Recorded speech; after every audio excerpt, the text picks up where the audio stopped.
Okay, wanted to go through the building with you as it sits right now and share with you where we have the openings, why we have them there, and then what we can do with them, as well as all the measurements in the building and the next step for engineering. So first of all, I removed your name. I put my name here, New Eco. Just left it as Lauder Street so they don't have an exact address. I'm doing this so we can calculate the building correctly. You can see here on the left side that I started working on this particular building right around 10.5 and added the 160 mile an hour winds. I added some garage door openings on 10.14 on the bottom, which are no longer there. 10.15 I changed the size of the garage openings. 10.15 moved windows on sidewalls to bay 2 and 4. 11.4 changed to an 18-foot sidewall here. And then 11.4 I changed it to a 20-foot sidewall here. 11.7 I received a file back from Chris H in engineering with some tips on what to do next. And then I changed the end wall B base spacing to allow for standard 3 by 80 door and the second story above the mezzanine. And then on 11.1, per Alex's suggestion, I removed the sheeting from the bottom floor altogether. And on 11.17, I received a file back again from engineering because I could not get it to calculate as it did. On 11.17, I received the file back from engineering because I could not get it to calculate with these particular settings. They removed some overrides so that I can calculate it with a price, and said that the next step would be to go into custom engineering and get these end walls on end wall A and end wall B engineered so that the building will calculate correctly without all the errors that it has now. And then on 11.17 I added openings were allowed on the building. We'll go through that. I'll show you the errors.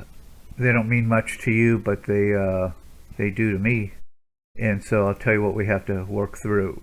So if we look at all these errors, we have portal frame errors on the end wall A and end wall B portal failed. So this is why we're going to need custom engineering on this so they can do double columns right here on both sides.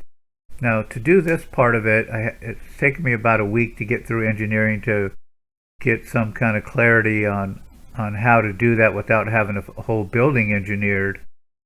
And they said that we can send it through engineering for $200 to $300, whatever it is. They'll do the engineering on it, and then we just need to pay for that so we can get this part of it done. Then we'll know what the components are, the extra components to make this double framing, and we can add that to the order and get a full price. Right now the building's sitting at about $77,000. My guess is when we do double framing on both end walls here, it might go to about $80,000. That's only a guess. They can't tell me because we won't know until we add each component for the double framing into the system and get a final quote. Okay, but let's go through the building. 30-foot wide on the end walls. And you have 2 bays here on each end wall, so you can put whatever kind of door you want here, whatever kind of window you want, or vice versa. You can do that on both end wall sides. We have room to do that.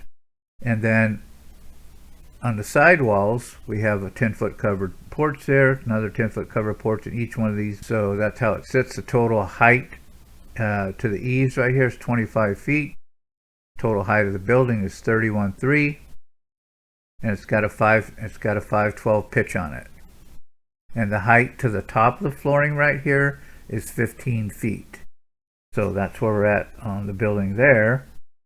And then just so you know, we have to engineer it to Florida has a special code, so it's the 2020 FBC. Right now 160 mile an hour winds. We don't have a ground snow load or a roof load on that.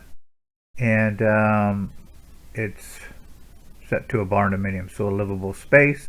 Right now your framing on most of the building here is double 14-inch framing. Okay, and right now I have it set to ocean blue here, and then the soffit underneath here going along this side here is ocean blue. The rest is polar white. Okay, so now what we'll do is let's just go through the building We'll start on end wall 8. Okay, so on this end wall, this is a 5068 opening, sits right on top of the mezzanine. Right now I have this window at a 6 wide by 4 tall, and it's sitting 2 foot 6 inches from the edge of the bay, so we don't interfere with the framing. And the bottom of it is 17 foot 8 inches. So now we'll go to end wall B. Right now I just threw in a regular 3068 door sitting on top of the mezzanine. And this window here, I have another 6040 and sitting at 17.8, same height as the one on the other side. So let's go to sidewall A, and I'll show you, I'll take off the siding on this so you can see the X bracing that's in all 3 of these bays. And what that means is we cannot put one of these windows down here because there's bracing there. So show it so you can see it. You can see the bracing right here. So what I did is I just went in there and placed the largest windows I can put in this space without crossing over this bracing. So that's where we're at right there. Okay, so we'll go through sidewall A, and I'll show you what I have so far. This window right here is a 4040, and these are all 3 wide by 1 tall, all the way through here. Another 4040, and these 4040s can be made to any size you want. We can move them about a foot, foot and a half off of each side of these bays here. Whatever you want to do on that. So we have to keep this in mind when we're doing a floor plan, that these are the only places we can put windows in this building. So we have to really, work on that floor plan to make it right. Same thing here, 4040 windows, and then I put the 3x1s up above the X bracing and a 4040 window here. So that's the building for now. I just wanted to show you where we're at. And again, we're at about 77,000 as it sits, plus whatever that extra framing is going to be for the end walls.